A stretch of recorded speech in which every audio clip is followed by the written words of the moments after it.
ಎಲ್ಲರಿಗೂ ನಮಸ್ಕಾರ. ಇಂದಿನ ಬೆಳಗಾವಿ ಸಾಹಿತ್ಯೋತ್ಸವ 2025 ಕೊನೆಯ ಗೋಷ್ಠಿ ಕುವೆಂಪು ಕಾದಂಬರಿಗಳು ಕುರಿತಾದ ಉಪನ್ಯಾಸ. ಇದಕ್ಕಾಗಿ ನಾನು ಡಾಕ್ಟರ್ ಗುರುಪಾಲ್ ಮರಿಗುದ್ದಿ ಅವರಿಗೆ ವೇದಿಕೆಗೆ ಬರಬೇಕೆಂದು ವಿನಂತಿಸಿಕೊಳ್ಳುತ್ತೇನೆ. ಅದರಂತೆ ಗೌರವ ಉಪಸ್ಥಿತರಾಗಿ ಎನ್.ಬಿ. ದೇಶಪಾಂಡೆ ಇವರು ಸಹ ವೇದಿಕೆಗೆ ಬರಬೇಕೆಂದು ವಿನಂತಿಸುವುದು. ಈಗ ಉಪನ್ಯಾಸಕರ ಪರಿಚಯ.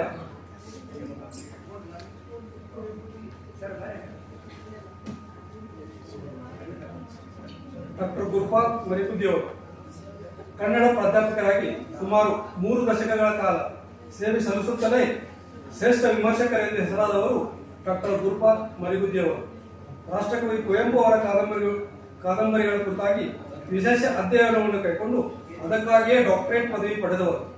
ಹಲವಾರು ಮೌಖಿಕ ಕೃತಿಗಳ ಸಂಪಾದಕತ್ವವನ್ನು ವಹಿಸಿಕೊಂಡು ಅವುಗಳಿಗೆ ಉನ್ನತ ಮಟ್ಟದ ಮತ್ತು ಸಂಶೋಧನಾತ್ಮಕ ಸಂಪಾದಕೀಯವನ್ನು ಬರೆದ ಕೀರ್ತಿ ಇವರದು. ಇವರ ಹಲವಾರು ಸ್ವತಂತ್ರ ಕೃತಿಗಳು ಪಂಡಿತ ಪಾಮರರಿಂದ ಮೆಚ್ಚುಗೆಗೆ ಪಾತ್ರವಾಗಿವೆ. ಅಂತಹುದರಲ್ಲಿ ನವೋದಯ ತಂದೆಯ ಬಿಡಿದು, ನಾವು ಕಂಡಂತೆ ಎಂ.ಎಂ. ಕಲಬುರ್ಗಿ, ನಂಬಿಕೆಗಳು, ಮಾನವೀಯ ಚಿಂತನೆಗಳು, ಬೆಂಕಿ ಮಲ್ಲಿಗೆ ಪರಿಮಳ, ಪೂರ್ವ ಸೂರಿಗಳು, ಜೀವಭಾವಗಳ ತೇರನೇರಿ, ಮಾತು ಮೌನಗಳ ರಾಗಂತಿ ಮುಂತಾದ ಅನೇಕ ಕೃತಿಗಳು ಇವರ ವಿದ್ವತ್ತಿಗೆ ಸಾಕ್ಷಿ ಎನಿಸುತ್ತವೆ. ಪರಿಮಳ ಪುರಸ್ಕಾರವೂ ಸೇರಿದಂತೆ ರಾಜ್ಯದ ಹಲವಾರು ಪ್ರಶಸ್ತಿಗಳನ್ನು ಇವರು ಪಡೆದಿದ್ದಾರೆ. ಇವರ ಮೌಲಿಕ ಕೃತಿಗಳು ಕನ್ನಡ ಸಾಹಿತ್ಯವನ್ನು ಅಧ್ಯಯನ ಮಾಡಬಯಸುವವರಿಗೆ ಮಾರ್ಗದರ್ಶಿಗಳಾಗಿವೆ. ಇವರು ಪ್ರಸ್ತುತ ಕುವೆಂಪು ಕಾದಂಬರಿಗಳ ಕುರಿತು ತಮ್ಮ ಉಪನ್ಯಾಸವನ್ನು ಮಂಡಿಸಲಿದ್ದಾರೆ. ಅದರಂತೆ ಶ್ರೀ ಎನ್.ಬಿ. ದೇಶಪಾಂಡೆ ಅವರು ಮುದ್ರಣೋದ್ಯಮದಲ್ಲಿ 4 ದಶಕಗಳಿಂದ ತಮ್ಮನ್ನು ತೊಡಗಿಸಿಕೊಂಡವರು. ತನ್ನಿಮಿತ್ತವಾಗಿ ಇವರಿಗೆ ಅನೇಕ ಸಾಹಿತಿಗಳ ಸಂಪರ್ಕಕ್ಕೆ ಬಂದವರು. ಜೊತೆಗೆ ಕನ್ನಡ ಉತ್ತಮ ಕೃತಿಗಳನ್ನು ಓದುವ ಹವ್ಯಾಸವನ್ನು ಬೆಳೆಸಿಕೊಂಡವರು. ಭಾರತ ವಿಕಾಸ ಪರಿಷತ್ ಹಾಗೂ ಗರಕುಲ ವೃದ್ಧಾಶ್ರಮ ಮೂಲಕ ಸಾಮಾಜಿಕ ಕಾರ್ಯಕ್ರಮಗಳನ್ನು ಕೈಗೊಂಡಿರುವ ಇವರು ಪ್ರಸ್ತುತ ಬೆಳಗಾವಿ ಜಿಲ್ಲಾ ಸಾಹಿತ್ಯ ಪ್ರತಿಷ್ಠಾನದ ಅಧ್ಯಕ್ಷರೂ ಆಗಿದ್ದಾರೆ. ಇವರು ಇಂದಿನ ಗೋಷ್ಠಿಯಲ್ಲಿ ಗೌರವ ಉಪಸ್ಥಿತರಾಗಿ ನಮ್ಮೊಂದಿಗಿದ್ದಾರೆ. ಇಬ್ಬರಿಗೂ ಸ್ವಾಗತ.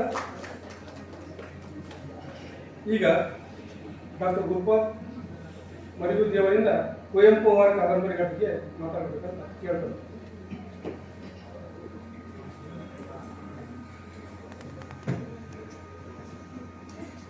ವೇದಿಕೆ ಮೇಲೆ ಮತ್ತು ವೇದಿಕೆ ಕೆಳಗಿರುವ ಎಲ್ಲ ಸನ್ಮಿತ್ರರು, ಸಾಹಿತ್ಯ ಆಸಕ್ತರಲ್ಲಿ ವಂದನೆ. ನಮ್ಮ ಪಂಪ ಕವಿಯೊಂದು ಮಾತನ್ನು ಹೇಳ್ತಾರೆ, ಸೋಳು ಪಡೆಯಲಪ್ಪದು ಕಾಣು ಮಹಾಜರಂಗದೋಡು. ಇದು ಮುಂಜಾನೆ ಸಾಯಂಕಾಲವರೆಗೆ ನಿರಂತರವಾಗಿ ನಡೆದಿರುವ ಸಾಹಿತ್ಯ ಸಂಭ್ರಮ. ಈ ಗೋಷ್ಠಿ 8ನೇ ಕೊನೆ ಗೋಷ್ಠಿ. ಇದು ಸಮಯದ ಪ್ರಕಾರ ಈ ಗೋಷ್ಠಿ ಮುಗಿಬೇಕಾಗಿತ್ತು. ಆಗ ಆರಂಭ ಆಗ್ತಾದ ಕೆಲವು ಮಾತುಗಳನ್ನು ನಾನು ವಿಷಯಕ್ಕೆ ಸಂಬಂಧಪಟ್ಟಂತೆ ಹೇಳೋಕ್ಕೆ ಇಷ್ಟಪಡ್ತಾ ಇದ್ದೀನಿ. ಕನ್ನಡ ಭಾಷೆಗೆ ಆಧುನಿಕ ಕಾಲದಲ್ಲಿ ಭಾಳ ದೊಡ್ಡ ಘನತೆ ಗೌರವವನ್ನು ತಂದುಕೊಟ್ಟವರಲ್ಲಿ ಕುವೆಂಪು ಅಗ್ರಗಣ್ಯರು. ಸಾಹಿತ್ಯದ ಎಲ್ಲ ಪ್ರಕಾರಗಳಲ್ಲೂ ಕೂಡ ಅವರ ಕೆಲಸ ಮಾಡಿದ್ರು, ಸರ್ವವಿದಿತ. ಅವರು ಭಾಳ ಜನ ತಿಳಿದಂಗೆ ಕನ್ನಡದ ಮೂಲದಿಂದ ಬಂದು ಕವಿಗಳಾದವರು ಅಥವಾ ಲೇಖಕರಾದವರು ಅಲ್ಲ. ಅವರ ಆಸಕ್ತಿಯ ಕ್ಷೇತ್ರ, ಅಧ್ಯಯನದ ಕ್ಷೇತ್ರ ತತ್ವಶಾಸ್ತ್ರ, ಫಿಲಾಸಫಿ. BA-ದಲ್ಲಿದ್ದಾಗ ಅವರು ತತ್ವಶಾಸ್ತ್ರವನ್ನೇ ಪ್ರಮುಖ ವಿಷಯವನ್ನಾಗಿ ಓದ್ತಾ ಇದ್ದರು. ಮುಂದೆ MA-ಗೆ ಹೋದಾಗ ಆಕಸ್ಮಿಕ ಒಂದು ತಿರುವಿನಲ್ಲಿ ಕನ್ನಡವನ್ನು ತೆಗೆದುಕೊಂಡ್ರು. ಆಗ BA-ದಲ್ಲಿ ಓದ್ತಾ ಇದ್ದಾಗ ಅವರು ಎಷ್ಟು ಓದ್ತಿದ್ರು ಅನ್ನೋದನ್ನು ನಾವು ಆತ್ಮಚರಿತ್ರೆಯನ್ನು ಓದಿನೇ ತಿಳ್ಕೊಂಡ್ರು. ಭಾಳಷ್ಟು ಕೃತಿಗಳನ್ನು ಆ ಕಾಲದಲ್ಲಿ ವಿದ್ಯಾರ್ಥಿಗಳಿಗೆ ಓದ್ತಾ ಇದ್ರು. ಹಾಗೆ ಓದುವಾಗ ಅವರಿಗೆ ಮೇಲಿಂದ ಮೇಲೆ ಕಾಡ್ತಕ್ಕಂಥ ಒಂದು ಅಂಶ ಏನು ಅಂದರೆ, ಸ್ವಾತಂತ್ರ್ಯ ಪೂರ್ವದ ಕಾಲದಲ್ಲಿ, ನಾನು ಹೇಳೋದು ಸುಮಾರು ಸ್ವಾತಂತ್ರ್ಯ ಪೂರ್ವದ 3-4 ದಶಕಗಳ ಹಿಂದೆಯೇ, ಆವಾಗ ಕನ್ನಡದಲ್ಲಿ ಇದು ಯಾಕಿಲ್ಲ, ಈ ರೀತಿಯಾದ ಬರವಣಿಗೆ ಕನ್ನಡದಲ್ಲಿ ಯಾಕಿಲ್ಲ ಅಂತ ಆಗಲೇ ಅವ್ರನ್ನ ಕಾಡ್ತಾ ಇತ್ತು. ಅದರಲ್ಲಿ ಅತ್ಯಂತ ಮುಖ್ಯವಾಗಿ ಅವರಿಗೆ ಅಷ್ಟು ಸೇರಲಾರದ ಕತೆ ಕಾದಂಬರಿಗಳ ಕ್ಷೇತ್ರದಲ್ಲಿಯೂ ಕೂಡ ಅವರು ಕೆಲವು ಕೃತಿಗಳನ್ನು ಇಂಗ್ಲೀಷ್ನಲ್ಲಿ ಓದಿದ್ರು.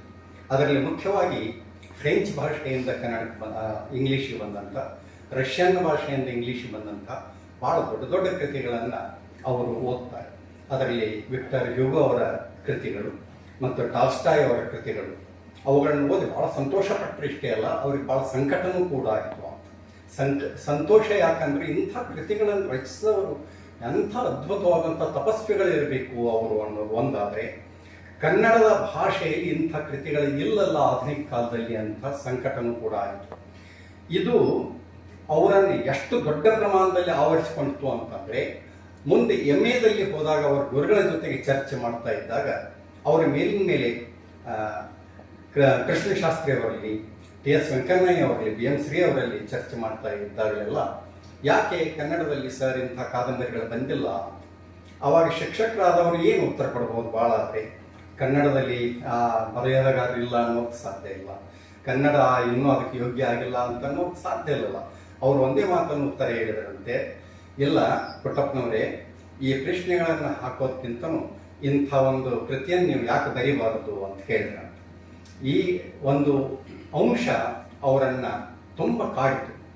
ಆವಾಗ ಅವರು ಕನ್ನಡದಲ್ಲಿ ಮಹಾಕಾವ್ಯ ಮತ್ತು ಮಹಾಕಾದಂಬರಿಗಳನ್ನು ಬರೀಬೇಕು ಅಂತಕ್ಕಂಥ ನಿರ್ಧಾರವನ್ನು MA ವಿದ್ಯಾರ್ಥಿ ಇದ್ದಾಗಲೇ ಮಾಡ್ತಾರೆ ಅನ್ನೋದು ಭಾಳ ಮುಖ್ಯವಾದಂಥ ಅಂಶ. ನಂತರ ಅವರು MA ಆಗ್ತಾರೆ, ಕನ್ನಡ ಅಧ್ಯಾಪಕರಾಗ್ತಾರೆ, ಅದೆಲ್ಲ ಗೊತ್ತಿದೆ ಅವರ ಜೀವನದಲ್ಲಿ. 1936ರಲ್ಲಿ ಅವರ ಮೊದಲನೇ ಕಾದಂಬರಿ ಬರ್ತದೆ, ಕಾನೂರು ಸುಬ್ಬಮ್ಮ ಹೆಗ್ಗರ್ತಿ ಅಂತ. ಈಗ ಅದು ಕಾನೂರು ಹೆಗ್ಗರ್ತಿ ಅಂತ ಹಲವಾರು ಮುದ್ರಣಗಳನ್ನು ಕಂಡಿರ್ತಕ್ಕಂಥ ಒಂದು ಕಾದಂಬರಿ.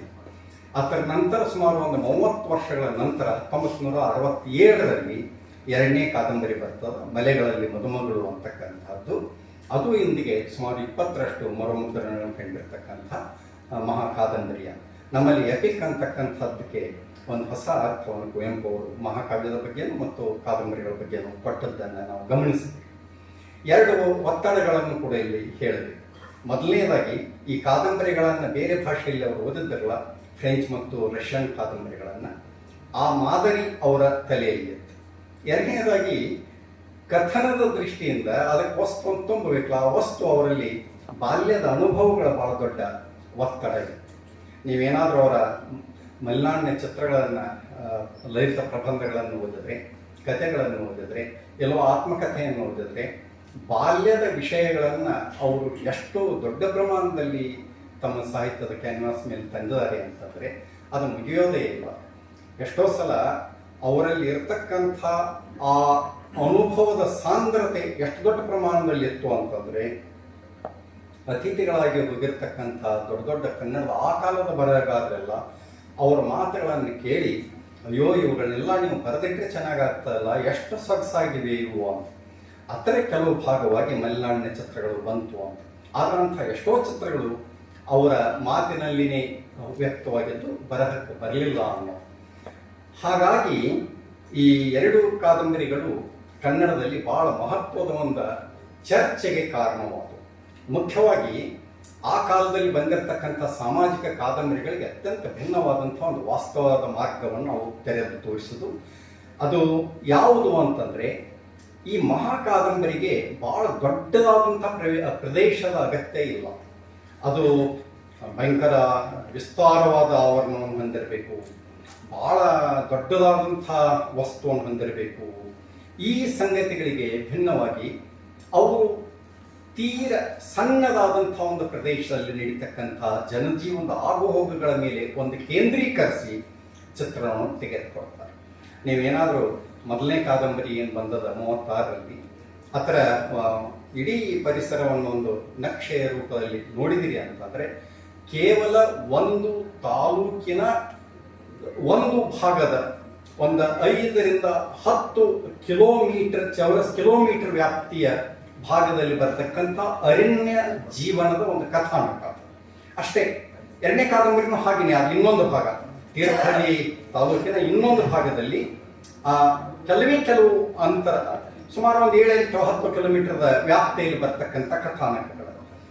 ಇದ್ರ ಒಳಗೆ ಮೊದಲನೇ ಕಾದಂಬರಿಯಂತೂ ಕೇವಲ 3 ಊರುಗಳ 2 ಅತ್ಯಂತ ಮುಖ್ಯವಾಗಿ, ಕಾನೂರು ಮತ್ತು ಮುತ್ತಳ್ಳಿ, ಈ 2 ಊರುಗಳ ಕಥಾನಕಗಳು. ಊರುಗಳು ಅಂತಂದ್ರೆ ಒಬ್ಬರ ಜಮೀನ್ದಾರರ ಮನೆಗಳು, ಅದಕ್ಕೆ ಸಂಬಂಧಪಟ್ಟಂತೆ ಕೂಲಿ ಆಳುಗಳ ಮನೆಗಳು, ಅದರ ಜೊತೆಗೆ ಕೆಲವು ದನದ ಕೊಟ್ಟಿಗೆಗಳು, ಹಂದಿ ಒಡ್ಡೆಗಳು, ಕೋಳಿ ಒಡ್ಡೆಗಳು, ಇಂಥದ್ದೊಂದು ಪರಿಸರ ಇರತಕ್ಕಂಥ ಭಾಗದ 2 ಮನೆತನಗಳ ಕಥೆ. ಅದು ಇನ್ನೊಂದು ಸೀತೆ ಮನೆ ಅಂತಕ್ಕಂಥದ್ದು ಒಂದು 3ನೇ ಭಾಗ ಬರ್ತದೆ. ಕಾದಂಬರಿ ಕೊನೆಗೆ ಒಂದು 5 ಮನೆಗಳಾಗಿ ಒಡೆದಿರ್ತವೆ. ಇಂಥ ಒಂದು ಚಿಕ್ಕದಾದಂತಹ ಒಂದು ವಿಚಾರವನ್ನು ತೆಗೆದುಕೊಂಡು ಅತ್ಯಂತ ಎತ್ತರದ ಸ್ಥಿತಿಗೆ ವೈಭವದನ್ನು ಕಥಾನಕವನ್ನ ಅನ್ನೋದನ್ನ ಒಂದು ಪ್ರಯೋಗವಾಗಿ ಅವರು ಮಾಡಿದರು. ಎರಡನೇ ಕಾದಂಬರಿ ಮಲೆಗಳಲ್ಲಿ ಮದುಮಗಳು ಬಹಳ ಜನ ವಿಮರ್ಶಕರಿಗೆ ಗುರುತಿಸಿರುವಂತೆ ನಮ್ಮ ನಾಡಿನ, ನಮ್ಮ ಕರ್ನಾಟಕದ ಮಾತ್ರವಲ್ಲ, ದೇಶದ ಮಾತ್ರವಲ್ಲ, ವಿಶ್ವದ ಇಡೀ ಜಗತ್ತಿನ ಅತ್ಯಂತ ಶ್ರೇಷ್ಠವಾದ ಕಾದಂಬರಿಗಳಲ್ಲಿ ಅದು ಒಂದು ಅಂತ ಹೇಳಲ್ಪಡ್ತದೆ. ಅದಕ್ಕೆ ಹಲವಾರು ಆಧಾರಗಳನ್ನು, ದಾಖಲೆಗಳನ್ನು ವಿಮರ್ಶಕರು ನೀಡ್ತಾ ಇದ್ದಾರೆ. ಈಗಲೂ ಕೂಡ ಅದರ ಬಗ್ಗೆ ಒಂದು ಚರ್ಚೆ ನಡೆದದ, ಅದು ನಡೀತಾನೆ ಅದ. ಇದರ ಜೊತೆಗೆ ಕುವೆಂಪು ಅವರ ಅನುಭವದ ಒಂದು ಪ್ರಪಂಚ ಮತ್ತು ಪಾತ್ರಗಳ ಬಗೆಗೆ ಇರತಕ್ಕಂಥ ಒಂದು ಅವರ ಅನುಭವದ ಸಂಬಂಧಗಳು ಇದರೊಳಗ ವ್ಯಕ್ತವಾಗಿ ಎಷ್ಟೋ ಸಲ ಈ ಕಾನೂರು ಮತ್ತೊಂದು ಯಾವುದೂ ಅಲ್ಲ, ಇದು ಕುಪ್ಪಳಿನೇ ಅನ್ನೋದು ಇಡೀ ವಾತಾವರಣ ನಮಗೆ ತಿಳಿಸಿಕೊಡ್ತಾ ಮತ್ತು ಗೊತ್ತಿದ್ದವರಿಗೆ ಅಲ್ಲಿ ಹೋಗಿ ನೋಡಿದರೆ ಕೂಡ ಈಗಲೂ ಅರ್ಥ ಆಗ್ತದ. ಈ ಮಲೆಗಳಲ್ಲಿ ಮದುಮಗಳನ್ನೇ ಕೊನೆಯ ಕಾದಂಬರಿಯನ್ನೇ ನಾವು ತೆಗೆದುಕೊಂಡ್ರೆ ಕುವೆಂಪು 2 ಕಾದಂಬರಿ ಬರೋದು ನಿಜ, ಆದರೆ ಕಾದಂಬರಿಗೆ ತುಂಬಬೇಕಾದಂಥ ವಸ್ತು ಇನ್ನೂ ಅವರಲ್ಲಿ ಉಳಿದಿತ್ತು. ಕೊನೆಯಲ್ಲಿ ನಾನು ಅವರನ್ನು ಭೇಟಿಯಾದಾಗ, ಚರ್ಚೆ ಮಾಡುವಾಗ ನಾನು ಕೇಳಿದಾಗ, ಈ ಕಾದಂಬರಿಗಳು ಮತ್ತು ಕಥಾ ಸಂಕಲನಗಳು ಎರಡೇ ಬಂದು ಅಲ್ಲ, ಇನ್ನೂ ನಿಮಗೆ ಕಾದಂಬರಿಗಳನ್ನು ಬರಿಬೇಕು ಅಂತ ಅನಿಸ್ತಾ ಇಲ್ಲ ಅನ್ನೋ. ಅದಕ್ಕೆ ಅವ್ರು ಹೇಳಿದ್ರು, ಇಲ್ಲ, ನಾನು ಒಂದು ಯೋಜನೆ ಮಾಡಿದ್ದೆ, 3ನೇ ಕಾದಂಬರಿ ಅದು. ಈ ಕಾನೂರು ಹೆಗ್ಗಳಿಕೆ ಏನು ವಸ್ತು ಬರ್ತದ, ಕಾಲ ಬರ್ತದ, ಇದು ಸುಮಾರು 1920ರ ಈಚೆ ಅದು. ಆದರೆ ಹಿಂದಿನ ಕಾಲದ ಕಥೆ ಮಲೆಗಳಲ್ಲಿ ಮದುಮಗಳು.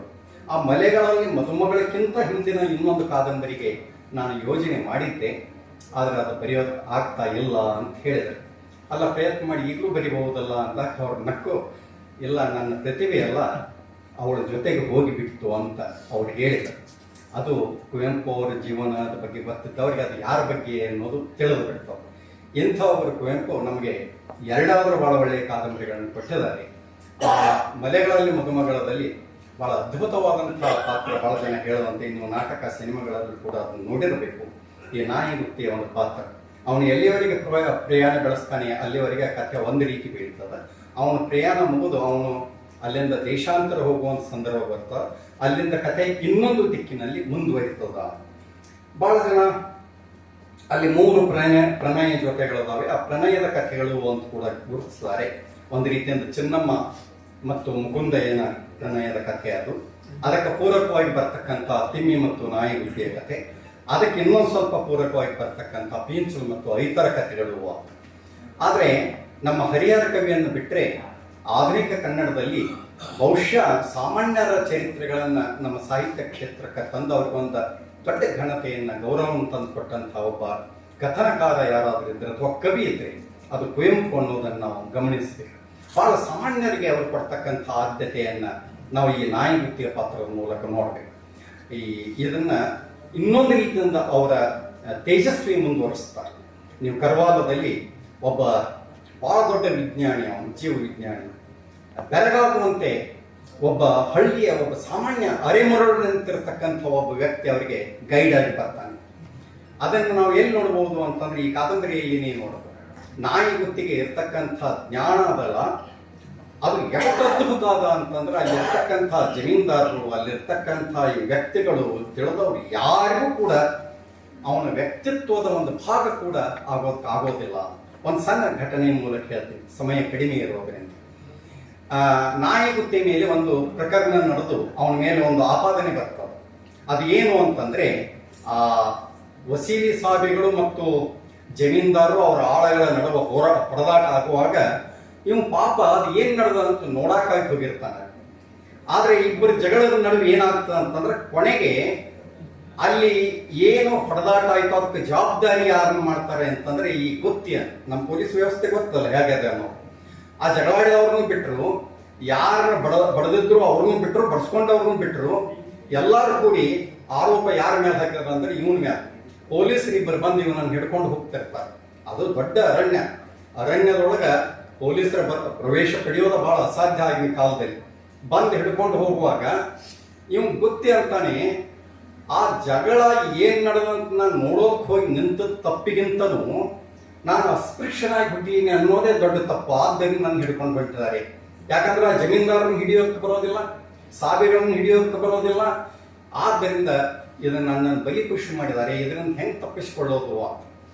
ಅರಣ್ಯ ಬಹಳ ದಟ್ಟ ಇರ್ತದೆ, ಸಣ್ಣಗೆ ಮಳೆ ಇರ್ತದೆ, ಮಳೆಗಾಲ ಬೇರೆ. ಇವರಿಬ್ರು ಪೊಲೀಸರಿಗೆ ಅರಣ್ಯವಾಸ ಅಲ್ಲಿ ಪರಿಸ್ಥಿತಿ ಅರಿವು ಇರೋದಿಲ್ಲ. ಇವನು ನಡು ನೆರಳೋಗಿ ಚಾಲು ಮಾಡ್ತಾನೆ. ಪೊಲೀಸರು ಕೇಳ್ತಾರೆ ಏನಾಯ್ತು ಅಂತ. ಇಲ್ಲ, ಹೊಟ್ಟೆ ನೋಯ್ತಾ ಅದ, ಯಾಕೋ ನುಲಿತಾ ಅದ. ಹೀಗೆ ಇಷ್ಟು ಹೆಜ್ಜೆ ದೂರ ಹೋಗ ಕೂತೆ ಬಿಡ್ತಾನೆ ಹೊಟ್ಟೆ ಇಟ್ಕೊಂಡು. ಅಯ್ಯೋ ಅಯ್ಯೋ ಅಯ್ಯೋ ಏನಾಯ್ತು ಅಂತ. ಇಲ್ಲ, ನನಗೆ ಸ್ವಲ್ಪ ಹೊರಗೆ ಹೋಗ್ಬೇಕಾಗ್ಯದ. ಪೊಲೀಸರು ಅಂತಾರೆ, ಇಲ್ಲ ನಡಿ, ಇನ್ನೊಂದು ಸ್ವಲ್ಪ ನಡ್ಕೋತ ಹೋದ್ರೆ ಆಯ್ತು. ಇಲ್ಲ, ನಾನು ನಡೆಯೋಕ್ಕೆ ಸಾಧ್ಯ ಇಲ್ಲ, ಏನಾರ ಮಾಡಿ ಸ್ವಲ್ಪ ನಾನು ಬೈಲ್ ಕಡೆಗೆ ಹೋಗ್ಬೇಕು. ಕೊನೆಗೆ ಅವ್ರು ಹೇಳ್ತಾರೆ, ನೋಡು ಈ ಗಿಡದಿಂದ ಹೋಗಿ ಕೂತು ಬಾ, ನಾವು ಇಲ್ಲೇ ನಿಲ್ತೀವಿ ಅಂತ. ಗೊತ್ತಿ ಅವನು ಅದೇ ಸಂದರ್ಭದಲ್ಲಿ ಅದೇ ಸ್ಥಳದಲ್ಲಿ ಯಾಕೆ ಹಾಗೆ ತೆಗೆದ ಅನ್ನೋದು ಅವ್ರಿಗೆ ಗೊತ್ತಾಗ್ಲಿಲ್ಲ. ಅವನು ಹೋದವನು ಹಾಗೆ ಹೋಗೇ ಬಿಡ್ತಾನೆ. ಆ ಗಿಡ ಆ ಗಿಡ ಆ ಗಿಡ. ಇವ್ರು ಮಾತಾಡ್ತಾ ಕೂತವ್ರು ಸ್ವಲ್ಪ ಹೊತ್ತಾಗಿ ಅವನನ್ನು ಕರೀತಾರೆ, ಅವನು ಬರೋದಿಲ್ಲ. ಕೊನೆಗೆ ಇಬ್ಬರು ಹೋಗಿ ಹಿಂಗೆ ನೋಡೋದ್ರೊಳಗ ಒಬ್ಬ ನೋಡ್ತಾನೆ, ಕೆಲವು ಮರಗಳನ್ನು ದಾಟಿ ಆಚೆಗೆ ಯಾರೋ ಓಡ್ತಾ ಇರೋ ಸದ್ದು ಕೇಳ್ತಾವ. ಅಯ್ಯೋ ಇವನು ನಮಗೆ ಕೈ ಕೊಟ್ಟ ಅಂತಂದು ಜೋರಾಗಿ ಕೂಗ್ತಾನೆ ಒಬ್ಬ ಪೊಲೀಸ್ನವನು. ಇನ್ನೊಬ್ನಿ ಓಡು ಓಡು, ಅವನು ಹಿಡ್ಕೋ, ಓಡ್ತಾ ಇದ್ದಾನೆ. ಪೊಲೀಸ್ನವನು ಯಾವ ಕಡೆ ಅರಣ್ಯದಲ್ಲಿದ್ದವ್ರಿಗೆ ಸ್ವಲ್ಪ ಗೊತ್ತಿಲ್ಲ, ದಿಕ್ಕಾಗಿ ಕೈ ಏನು ತಿಳಿಯೋದು ಓಡಾಕ್ ಚಾಲು ಮಾಡ್ತಾವನು ಪೊಲೀಸ್. ಅವನೊಂದು ದಿಕ್ಕಿಗೆ ಓಡ್ತಾನೆ, ಇವನೊಂದು ದಿಕ್ಕಿ, ಅವನು ಮತ್ತೊಂದು ದಿಕ್ಕಿಗೆ ಓಡಿ ಹೋಗಿರ್ತಾನೆ. ಈ ಓಡ್ತಕ್ಕಂಥ ಪೊಲೀಸ ಆ ಕೆರೆಯ ದಂಡೆಗೆ ಓಡಬೇಕಾಗಿತ್ತು. ಅಲ್ಲಿ ದೊಡ್ಡ ಕೆರೆ ಇತ್ತು, ಈ ಕಡೆ ಒಬ್ಬ ಈ ಕಡೆ ಒಬ್ಬ. ಸ್ವಲ್ಪ ಹೋದವನೇ ಒಂದು ಕಂಪ್ನಲ್ಲಿ ಸಿಕ್ಕಿ ಬೀಳ್ತಾನೆ. ಕಂಪ್ ಅಂದ್ರೆ ಈ ಉಸುಬು ಇರ್ತದೆ, ನೀವು ಹೆಜ್ಜೆ ಇಟ್ಟರೆ ಒಳಗೆ ಹೋಗ್ತಾರೆ, ಮೇಲಕ್ಕೆ ಬರೋದಕ್ಕಾಗೋದಿಲ್ಲ. ಈ ಪೊಲೀಸ್ನವನಿಗೆ ಅದು ಅರ್ಥ ಆಗೋದಿಲ್ಲ. ಆಮೇಲೆ 2 ಹೆಜ್ಜೆ ದಾಟ್ತಾನೆ, ಹಗರಕ್ಕೆ ಅವನ ಒಳಗೆ ಕುಸಿಸ್ತಾ ಇರ್ತಾನೆ ಕೆಸರಿನಲ್ಲಿ. ಅವನು ಜೋರಾಗಿ ಕೂಗ್ತಾನೆ ಇನ್ನೊಬ್ಬ ಪೊಲೀಸ್ನ, ಹಾಳಾದವನು ಅವನು ಹಾಳಾಗ್ಲಿ, ಓಡಿ ಹೋಗ್ಲಿ, ನೀವು ಹಳ್ಳಿ ಬಾ ಇಲ್ಲಿ ಅಂತ.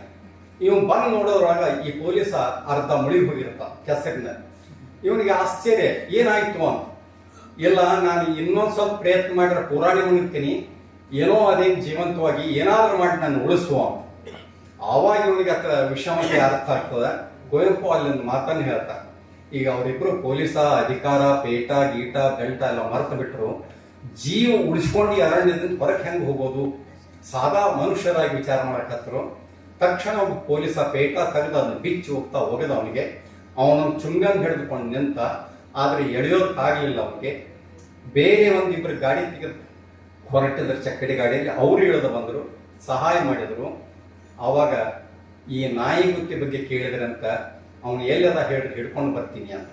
ಅದಕ್ಕೆ ಆ ಗಾಡಿಯಲ್ಲಿದ್ದವ್ರು ಹೇಳ್ತಾರೆ, ಜೀವಂತವಾಗಿ ಉಳಿದೇ ಹೆಚ್ಚಂದು ಸುಮ್ಮ ಹೋಗಿ ಮನಿ ಸೇರ್ಕೊಡ್ರಿ, ಅವನು ಹಿಡಾಕ್ ಸಾಧ್ಯ ಇಲ್ಲ. ಈ ಅರಣ್ಯದ ಪ್ರತಿಯೊಂದು ಸೂಕ್ಷ್ಮಗಳು ಅವನಿಗೆ ಗೊತ್ತದಾವೆ, ನೀವು ಎಂದೂ ಅವನು ಬೆನ್ನತ್ತಕ್ಕೆ ಸಾಧ್ಯ ಇಲ್ಲ. ಎಂಥ ಒಬ್ಬ ನಾಯಿ ಗುತ್ತಿ ಇಡೀ ಆ ಏರಿಯಾದಲ್ಲಿ, ಪ್ರದೇಶದಲ್ಲಿ ಯಾರ್ಯಾರು ಯಾವ ಕೆಲಸ ಮಾಡ್ತಾರೆ ಅವ್ರಿಗೆಲ್ಲ ಕೂಡ ಮಾರ್ಗದರ್ಶನ ಮಾಡ್ತಕ್ಕಂಥ ಒಂದು ಜಾಣ್ಮೆಯನ್ನು ಹೊಂದಿದೆ. ಅದಕ್ಕಾಗಿ ಅವನು ಏನ್ ಮಾಡ್ತಾನೆ ಅಂತಂದ್ರೆ, ತನಗೆ ಬೇಕಾದಂತ ತಿಮ್ಮಿಯನ್ನ ಇಡೀ ಯಾರಿಗೂ ಗೊತ್ತಿಲ್ಲದಂತೆ ರಾತ್ರೋರಾತ್ರಿ ಕಾಡಿಗೆ ಹಾರಿಸಿಕೊಂಡು ಹೋಗಿ ಹುಲಿಕಲ್ ಬೆಟ್ಟದ ಮೇಲೆ ಒಂದು ರಾತ್ರಿಯನ್ನು ಕಳೀತಾನೆ. ಅವನಿಗೆ ಮಾತ್ರ ಗೊತ್ತಿರ್ತ ಹ್ಯಾಕ್ ಹೋಗ್ಬೇಕು ಅನ್ನೋದು. ಅಲ್ಲೆಲ್ಲ ಹುಲಿಗಳಿರ್ತಕ್ಕಂಥ ಸ್ಥಳ, ಕಾಡು ಪ್ರಾಣಿಗಳಿರುವ ಸ್ಥಳ, ಅಲ್ಲಿ ಕಾಡು ಕೋಣ, ಕಾಡು ಎಮ್ಮೆಗಳಿರ್ತಕ್ಕಂಥ ಸ್ಥಳ. ಇಂಥ ಒಂದು ಬೆಟ್ಟವನ್ನು ಏರಿಕೊಂಡು ಒಬ್ಬಳು ಹುಡುಗಿಯನ್ನು ತೆಗೆದುಕೊಂಡು ರಾತ್ರಿ ಹೋಗೋದೇ ಏನದಲ್ಲ, ಇದು ಬಹಳ ಜವಾಬ್ದಾರಿಯಾದಂತಹ ಅಪಾಯದ ಕೆಲಸ. ಹೋಗ್ತಾರೆ, ಕಳೀತಾರೆ ಆ ರಾತ್ರಿಯನ್ನು ಮೇಲುಗಡೆಗೆ. ಬಹಳ ದೊಡ್ಡ ರೋಚಕವಾದ ಪ್ರಸಂಗ ನಡೀತಾವೆ ಅಲ್ಲಿ. ಬೆಳಿಗ್ಗೆ ಭಯಂಕರ ಇಬ್ಬನಿ ಬೀಳ್ತಿರ್ತದೆ, ಚಳಿಗಾಲ. ಕೆಳಗೆ ಬರಬೇಕು, ಆಕೆ ಹೇಳ್ತಾಳೆ, ಏನಿದು ಎಂಥ ದೃಶ್ಯ ನೋಡುವ. ನೋಡ್ತಾರೆ, ಒಂದ್ ದೊಡ್ಡ ಕಣಿವೆ, ಎಲ್ಲ ಮಂಜು ತುಂಬಿಕೊಂಡು ಬಿಟ್ಟದ. ಆ ಕಡೆ ಈ ಕಡೆ ಕಾಣ್ತಾ ಇಲ್ಲ, ಈ ಕಡೆ ಆ ಕಡೆ ಕಾಣ್ತಾ ಇಲ್ಲ. ಇವರಿಬ್ಬರು ಸುತ್ತಲೂ ನೋಡ್ತಾರೆ, ಮಂಜಿನಲ್ಲಿ ಮೋಡದಲ್ಲಿ ನಡುವು ನಿಂತು ಬಿಟ್ಟಿದ್ದಾರೆ. ಆ ಹೊತ್ತಿಗೆ ಸೂರ್ಯನ ಉದಯವಾಗ್ತದೆ. ಸೂರ್ಯ ಎಲ್ಲದಾನೆ ಅನ್ನೋ ಒಂದು ಇದೇ ಕಾಣ್ತದ, ಅದರ ಕಿರಣಗಳ ಕೆಂಪಿಗೆ ಎಲ್ಲ ಕಡೆಗೆ ಹರಡಿರ್ತಾವ. ಅವಾಗ ಆ ಹುಡುಗಿ ತಿಮ್ಮಿ, ಅಯ್ಯೋ ಏನಿದು ದೃಶ್ಯ, ಏನು ಅದ್ಭುತ ಅಂತ ತನ್ನದೇ ಆದ ಭಾಷೆಯಲ್ಲಿ ಒಂದು ಸ್ವಲ್ಪ ಉದ್ಗಾರವಾಗಿ ಮಾತಾಡ್ತಾಳೆ. ಅವಾಗ ಇವನು ಹೇಳ್ತಾನೆ, ಸ್ವಲ್ಪ ಗಂಡಿಗೆ ಯಾವಾಗಲೂ ಜಂಬಲ, ನೋಡು ದಿವಸ ನಿಮ್ಮ ಮನ್ಯಾಗ ಮಲಗ್ತಿದ್ದಂತ ನೋಡ್ತಿದ್ದೇನೋ, ನನ್ನ ಜೋಡಿ ಬಂದೆ ಅಂತ ನೋಡಾದೀಯ ಅಂತ. ಆಕೆಗೆ ಅವನ ಕಡೆ ಲಕ್ಷ್ಯ ಇರಲಿಲ್ಲ. ಆಕೆ ನೋಡೋದ್ರೊಳಗೆ ಎಷ್ಟು ಮುಳಿ ಹೋಗಿದ್ದಳು ಅಂದ್ರೆ, ಆಹಾ ಏನ್ ದೇವರು ಅಂತಿದ್ದಳು. ಇವು ಅಷ್ಟೇ ಸುಮ್ಮನೆ ಇರಲಿಲ್ಲ. ನೀನು ನನ್ನ ಜೋಡಿ ಬೆನ್ನ ಹತ್ತಿ ಬರೋದಕ್ಕೆ ಏನು ಕಾರಣ ಗೊತ್ತದಾನ? ಯಾಕಂತೇಳಿ ಗೊತ್ತಿಲ್ಲ. ಹೇಳಿ ನೋಡೋಣ. ಇಲ್ಲಿ ನೋಡು, ಮಂತ್ರದ ಚೀಟಿ ಒಂದು ಕಟ್ಸ್ಕೊಂಡು ಬಂತ, ಇಂಥ ಕಟ್ಸ್ಕೊಂಡೇನಿಲ್ಲ, ಇದರ ಎಳ್ಕೊಂಡು ಬಂದೈತಿ ನಿನ್ನ, ಅದಕ್ಕೆ ಬೆನ್ನ ಹತ್ತಿ ಬಂದಿಲ್ಲ. ಯಾಕಂತಾಳೆ, ಅವನು ನನಗೆ ಹಿಂಗ ಹೇಳಿದ್ದ ಒಂದು ದಿವಸ, ಹಿಂಗೆ ಗೊಬ್ಬರ ಆಗ್ತಾ ಯಾರ್ಯಾಕೆ ನಿನಗೆ ಹಾಕ್ಬೇಕು ನಡಿಯ. ಬಹಳ ಸೂಕ್ಷ್ಮವಾದ ವಿಷಯಗಳನ್ನು ಕುವೆಂಪು ಅವರು ಆ ಪಾತ್ರದ ಮೂಲಕ ತರ್ತಾರೆ. ಇಂಥ ಒಂದು ಕಾದಂಬರಿ ಕೊನೆಗೆ ಆ ನಾಯಿ ಗುತ್ತಿ ಮತ್ತು ತಿಮ್ಮಿ ಯಾವುದೋ ಒಂದು ಕಾರಣಕ್ಕಾಗಿ ಆ ಭಾಗವನ್ನೇ ಬಿಟ್ಟು ಹೋಗಬೇಕು. ಆಗ ಆ ನಾಯಿ, ಅವರ ಅತ್ಯಂತ ಪ್ರೀತಿ ಪಾತ್ರವಾದ ನಾಯಿ ನೀರಿನಲ್ಲಿ ತೇಲಿ ಹೋಗೋ ಘಟನೆ ಅದಲ್ಲ ಜಗತ್ತಿನಲ್ಲಿ. ಕುವೆಂಪು ಹೇಳ್ತಾರೆ, ಎಷ್ಟೆಷ್ಟೋ ಘಟನೆಗಳು ಏನೇನೋ ನಡೀತಾ ಇತ್ತು, ಯಾರಿಗೂ ಗೊತ್ತಿರಲಿಲ್ಲ. ಆದರೆ ಈ ನಾಯಿಯನ್ನು ಕಳೆದುಕೊಂಡ ದಂಪತಿಗಳ ಗೋಳು ಏನದ ಅಂತಂದರೆ ಅದು ವರ್ಣಿಸಲು ಅಸಾಧ್ಯ. ಆ ದೃಶ್ಯ ಕರಳಿಗೆ ಮುಟ್ತಕ್ಕಂಥ ಇಂಥ ಒಂದು ಅದ್ಭುತವಾದ ಕಥೆಯನ್ನು, ಕಾದಂಬರಿಯನ್ನು ಕೊಡ್ತಕ್ಕಂಥ ಕುವೆಂಪು ಅದರೊಳಗೆ ಒಂದು ತತ್ವಜ್ಞಾನವನ್ನು ಇಟ್ಟಿದ್ದಾರೆ. ಅದೇನು ಅಂದರೆ, ಗ್ರಾಮೀಣರ ಚಿಂತನೆಗಳಲ್ಲಿ ಇರ್ತಕ್ಕಂಥ ಒಂದು ಭಾರತದಲ್ಲ, ಅದು ಹೇಗದ ಅನ್ನೋ ಒಂದು ನಾಡು ಅದ ಹೇಗದ, ಕಾಡಿನ ಬಗ್ಗೆ ಅವರ ಅಭಿಮತಗಳು ಏನು, ಉತ್ಪಾದನೆ ಬಗ್ಗೆ ಅವರ ಅಭಿಮತಗಳು ಏನು, ಉತ್ಪಾದನೆಗೂ ಮತ್ತು ಅಲ್ಲಿ ಇರ್ತಕ್ಕಂಥ ಸಂಬಂಧಗಳಿಗೂ ಇರ್ತಕ್ಕಂಥದ್ದು ಹೇಗೆ ಒಂದು ಜೋಡಣೆಗಳು ಅದಾವೆ ಅನ್ನೋದನ್ನು ಕೂಡ ಅವ್ರು ಹೇಳ್ತಾರೆ. ಇದು ಬಹಳ ಮಹತ್ವದ ಒಂದು ಸಂಗತಿ. ಅಲ್ಲಿ ಮತಾಂತರ ಪ್ರಶ್ನೆ ಬರ್ತದ, ಕೊಲೆಯ ಪ್ರಶ್ನೆ ಬರ್ತದ, ಅಲ್ಲಿ ಎಷ್ಟೋ ಸಂದಿಗ್ಧವಾದಂಥ ವ್ಯಕ್ತಿಗಳು ಬರ್ತಾರೆ. ಈ ವಿಚಾರಗಳನ್ನು ಕೂಡ ಅವ್ರು ಇಟ್ಟಾರೆ. ಕಾನೂರು ಸುಬ್ಬಮ್ಮ ಹೆಗ್ಗಡತೆ, ನಾನು ಬೇಕಂತಲೇ ಅದನ್ನ ಮೊದಲನೇ ಕಾದಂಬರಿ ಅದ್ರ ಕೊನೆಗೆ ಹಾಕಿದ್ದೀನಿ ಅಂತಂದ್ರೆ, ಕಾನೂರಿನ ಒಂದು ಇಡೀ ಕಥೆಯನ್ನು ನಮ್ಮ ವಿಮರ್ಶಕರು ಇದೊಂದು ಕುಟುಂಬದ ಅಥವಾ ಒಂದು ಊರಿನ ಅವಸಾನದ ಕಥೆಯೇ ಅದು. ಕಾನೂರು ಹೇಗೆ ನಿಧಾನವಾಗಿ ಚಂದ್ರಯ್ಯಗೌಡರ ತರ್ಪದಿಂದಾಗಿ ಮತ್ತು ಬಹುಪತ್ನಿತ್ವ ಅಥವಾ ವಿವಾಹಗಳಿಂದಾಗಿ, ತೆರ ಮೊದಲಾದ ಪದ್ಧತಿಗಳಿಂದಾಗಿ ಅದು ಹೇಗೆ ನಿಧಾನವಾಗಿ ಅವಸಾನದ ಕಡೆಗೆ ಹೋಯ್ತು ಅಂತ ಗುರುತಿಸ್ತಾರೆ. ಆದರೆ ನನಗನ್ನಿಸುವಂತೆ ಅದು ಅವಸಾನದ ಕಥೆ ಅಲ್ಲ. ನಮ್ಮ ಕನ್ನಡದ ಒಂದು ಅದ್ಭುತವಾದಂಥ ಒಂದು ಪರಿವರ್ತನೆಯ ಮತ್ತು ಆತ್ಮ ವಿಕಾಸದ ಕಥನವಾಗಿ ಕಾನೂರು ಹೆಗ್ಗಡತಿ ಬರ್ತದೆ.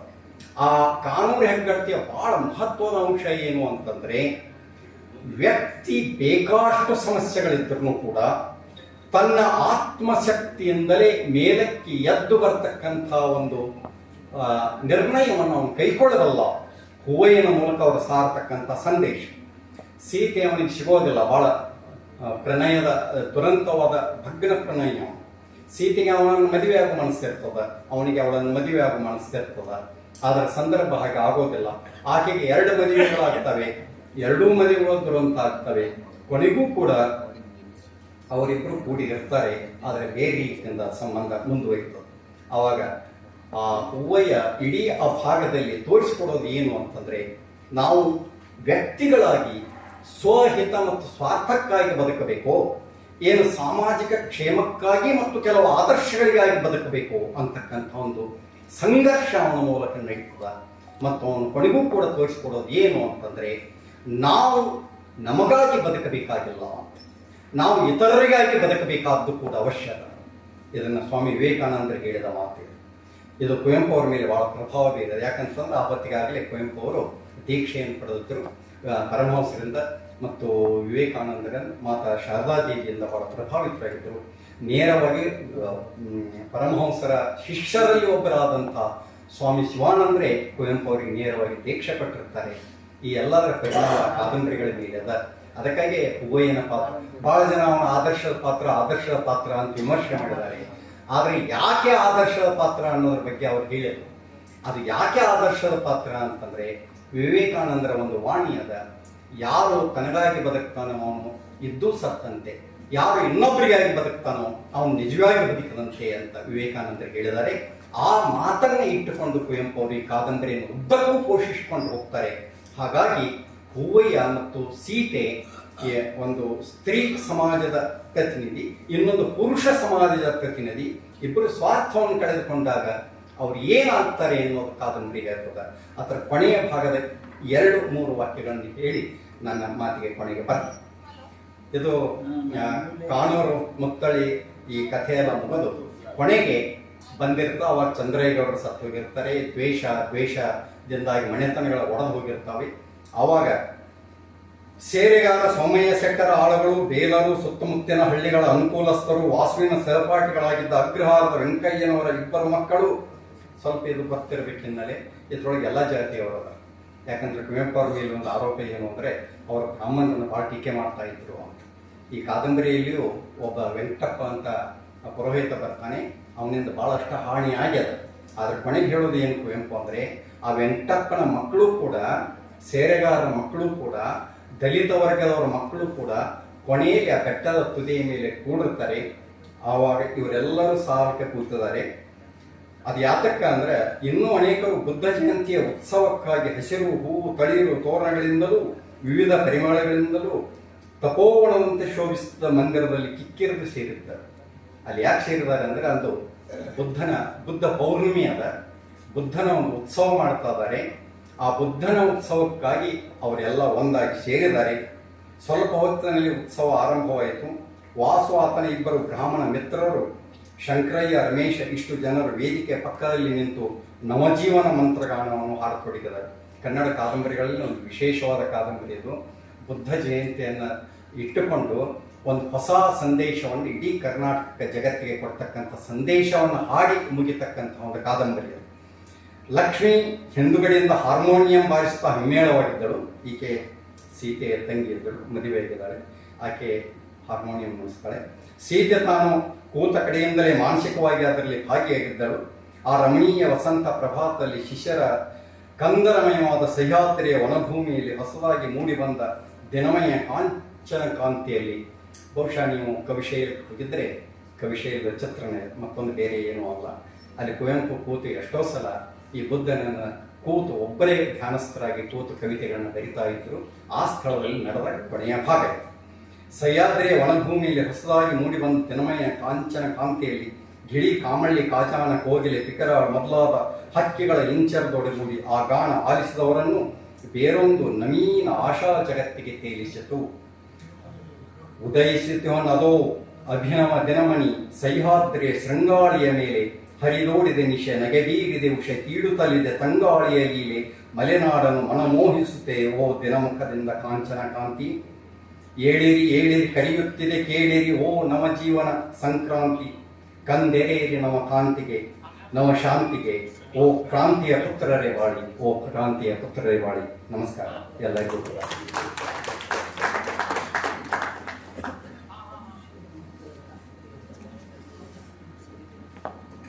ಸ್ವತಃ ಕುವೆಂಪು ಕಾದಂಬರಿಗಳನ್ನು ಕುರಿತು ಅಧ್ಯಯನ ಮಾಡಿ ಡಾಕ್ಟರೇಟ್ ಪಡೆದಂತಹ ಶ್ರೀ ಡಾಕ್ಟರ್ ಗುರುಪಾದ್ ಮರಗುತ್ತಿಯವರಿಂದ ಈ ಉಪನ್ಯಾಸ ಬಹಳ ತಿಳಿಸಿ ಹೇಳಿದರು. ಅದಕ್ಕಾಗಿ ಅವರಿಗೆ ಧನ್ಯವಾದಗಳು. ಇನ್ನು ಎನ್ ಬಿ ದೇಶಪಾಂಡೆ ಅವರಿಂದ ಒಂದೆರಡು ಮಾತು.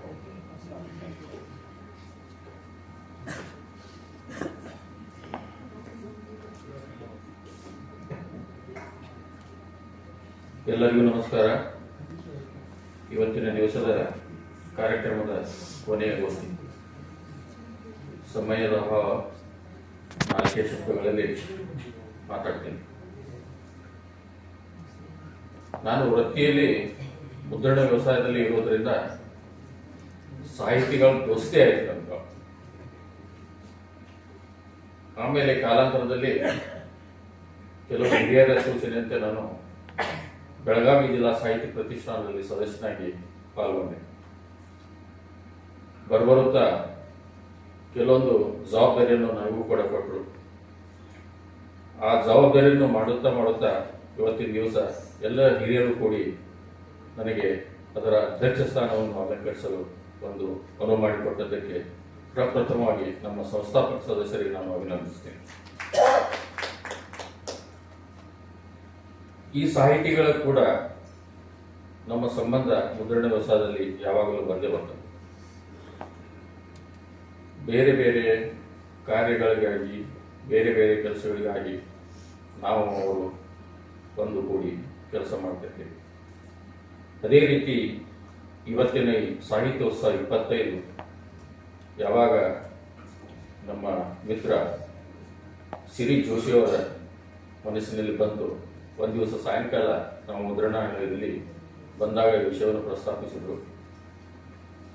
ಪ್ರಸ್ತಾಪಿಸಿದಾಗ ನಾನು ಒಂದೇ ಮಾತು ಅವ್ರಿಗೆ ಹೇಳಿದೆ, ನೋಡ್ರಿ, ನೀವನ್ಗತ ಬೆಳಗಾವಿಯಲ್ಲಿ ಸಾಕಷ್ಟು ಸಾಹಿತಿಗಳ ಜೊತೆಗೆ ಕೆಲಸ ಮಾಡಿದ್ದೀರಿ, ಅಧೈರ್ಯ ಆಗುವ ವಿಷಯವಿಲ್ಲ.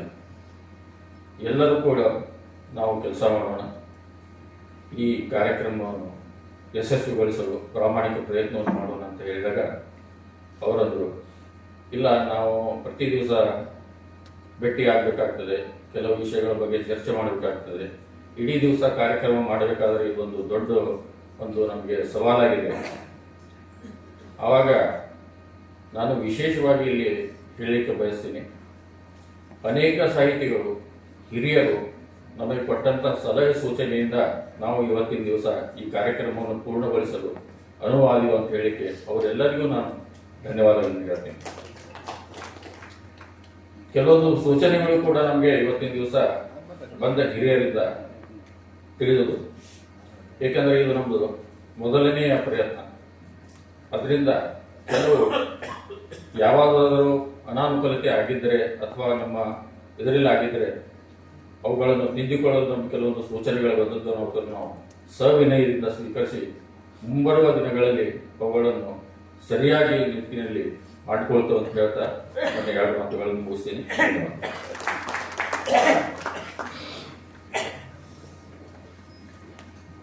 ಶ್ರೀ ಎನ್ ಬಿ ದೇಶಪಾಂಡೆ ಅವರಿಗೆ ಧನ್ಯವಾದಗಳು. ಈಗ ಕೊನೆಯಲ್ಲಿ ಅವರಿಗೆ ಗೌರವವಾಗಿ ಶ್ರೀ ಸಣ್ಣಯ್ಯ ಮಠಪತಿ ಇವರಿಂದ